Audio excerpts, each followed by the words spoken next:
சில லேடீஸ்க்கு முகத்துலயும் சரி, கழுத்துலயும் சரி, இந்த மாரி சின்ன சின்ன மருக்கள் பார்த்தீங்கன்னா, நெறைய வர ஆரம்பிச்சிடும். அது வரதுக்கான ரீசன் நெறைய இருக்கு.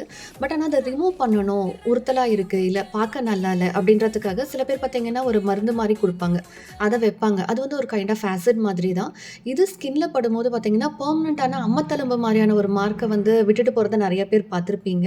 ஸோ நம்ம மிஷின் மூலமா இந்த மாரி மருக்கள ரிமூவ் பண்ணும்போது ரொம்ப சேஃபா இருக்கும்.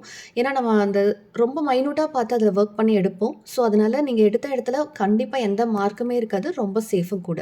இப்ப எடுத்துட்டு இருக்கிறது பார்த்தீங்கன்னா, கொஞ்சம் பார்க்க சின்ன சைஸ் வாட்ஸ் தான். பட் ஆனா அதோட ரூட் வந்து கொஞ்சம் ஸ்ட்ராங்கா இருக்கு. ஸோ, எடுத்த உடனே பார்த்தீங்கன்னா, லைட்டா வெள்ளையா அந்த இடத்துல தெரியிற மாரி இருக்கும். அந்த கலருமே பார்த்தீங்கன்னா, ஒரு 2 ஆர் 3 டேஸ்ல பார்த்தீங்கன்னா, உங்க ஸ்கின் கலருக்கு மாறிடும். ஸோ, அந்த இடத்துல ஒரு வாட்ஸ் இருந்து அவங்க எடுத்திருக்காங்க அப்படின்ற மார்க் சுத்தமா இருக்கவே இருக்காது. அடுத்தது நம்ம எடுக்கக்கூடியது பார்த்தீங்கன்னா, ரொம்ப சின்ன சைஸ் வாட்ஸ் தான். அதில வந்து ரூட் அவ்வளவா பெருசா இல்ல. அது எடுத்த உடனேவே பார்த்தீங்கன்னா, அந்த இடத்துல ஒரு வாட்ஸ் இருந்து நம்ம எடுத்திருக்கோம் அப்படின்ற தடமே அந்த இடத்துல தெரியாது. ஸோ இந்த மிஷின் மூலமா நீங்க மைன்யூட்டா பார்த்து வாட்ஸ் ரிமூவ் பண்ணும்போது ரொம்ப சேஃபா இருக்கும். உங்களுக்கு பார்த்தீங்கன்னா, அந்த மார்க் பெர்மனன்ட் மார்க் அப்படின்றது அந்த இடத்துல கண்டிப்பா இருக்காது.